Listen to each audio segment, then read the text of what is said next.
আমার এই টেবিল ফ্যানটা মডেল হচ্ছে জিএসএল এয়ার কুল। এই টেবিল ফ্যানটার সমস্যা হচ্ছে সুইচের সমস্যা। 1 নম্বর 2 নম্বর ঠিক আছে, 3 নম্বর সুইচটা 1 নম্বরে কাজ হয়, 2 নম্বরেও কাজ হয়, আর 3 নম্বর সুইচটা প্রেস করে ধরে রাখলে তারপরে ফ্যানটা রান হয়, কিন্তু ছেড়ে দিলে ফ্যানটা আবার রান হয় না। কিন্তু 1 নম্বর 2 নম্বর আবার ঠিক আছে, যেমন 1 নম্বর প্রেস করে ছেড়ে দিলে কিন্তু ফ্যানটা রান হয়, 2 নম্বর চেপে ছেড়ে দিলে কিন্তু ফ্যানটা রান হয়, কিন্তু 3 নম্বর চাপ দিয়ে ছেড়ে দিলে তখন ফ্যানটা রান হয় না। যেমন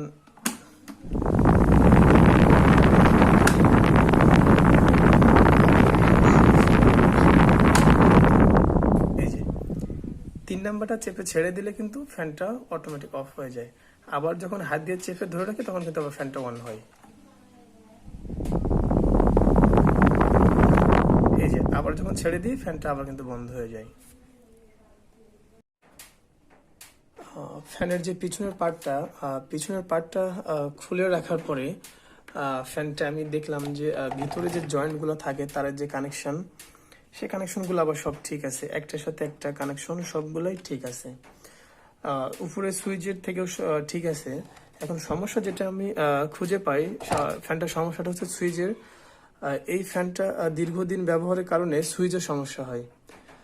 সুইচে যেমন এখানে সমস্যাটা হয়, এটার ভিতরের যে একটা এখানে এ টাইপের লক টাইপের আছে, এই লক যেমন একটার সাথে একটা যখন কানেকশন হয় তখন ফ্যানটা অন হয়, আবার যখন একটার সাথে আরেকটা কানেকশন না হয় তখন ফ্যানটা বন্ধ হয়ে যায়। যেমন এখানে 1 নম্বর লকের ভিতরে, যেমন এখানে যখন আমি 1 নম্বর সুইচটা প্রেস করি তখন একটা স্টিলের পাত এই তারের সাথে যে কানেকশন হয়, এই যে তখনই ফ্যানটা অন হয়। ঠিক 2 নম্বর সুইচটা আমি যখন প্রেস করি তখন কিন্তু এইখানে যে কানেকশন হয় তখন কিন্তু ফ্যানটা রান হয়। 3 নম্বর সুইচটা এই যে আমি যখন প্রেস করি তখন কিন্তু এটা এই কানেকশনটা ভিতরে যে ঠিক মতো কানেকশন হয় না, সেই জন্য সমস্যাটা দেখা দেয় যে চেপে ধরে রাখলে ফ্যানটা অন হয়।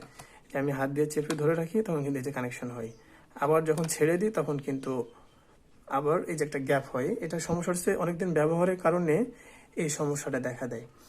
আপনাদের যদি এরকম কোনো সমস্যা হয় আপনার ছেলে এভাবে ট্রাই করলে হয়তো ঠিক হয়ে যাবে।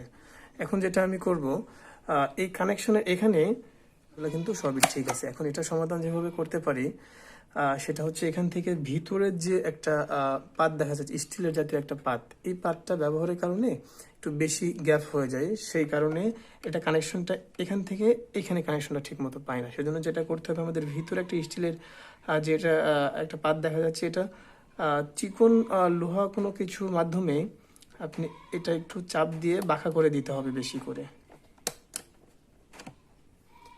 বাঁকা করে দিতে হবে। আমি কিন্তু আগের থেকে অনেক বাঁকা করে দিই। এটা কিন্তু আমি ভিতরের যে এটা স্টিলের যে পাতটা, এটা কিন্তু আমি বাঁকা করে দিই। এভাবে ভিতরে একটু চাপ দিয়ে বেশি করে একটু বাঁকা করে দিতে হবে। বাঁকা করে দিলে কি হবে, এটা যে পাতটার সাথে এই সাইডের যে একটা পাত আছে, এটা সুইচ প্রেস করার সাথে সাথে কিন্তু অনেক সহজে খুব দ্রুত কিন্তু এটার সাথে এটা কানেকশন পাবে, তখন কিন্তু ফ্যানটা আবার অন হবে।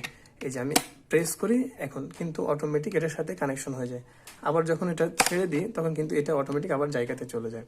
কারণ ফ্যানটার যে সমস্যাটা ছিল এইখানে সুইচের ভিতরে কানেকশনের সমস্যা ছিল, ব্যবহারের কারণে ভিতরে যে স্টিলটা ছিল, স্টিল যে একটা পাত ছিল, পাতটা এটা আরেকটা পাতের সাথে ঠিক মতো সংযোগ হচ্ছিল না। চেপে ধরে রাখলে তখন সংযোগ হয়, আবার ছেড়ে দিলে তখন আবার সংযোগ বিচ্ছিন্ন হয়। এখন এভাবে যদি আপনারা ট্রাই করেন আপনাদেরটাও আশা করি ইনশাল্লাহ ঠিক হয়ে যাবে।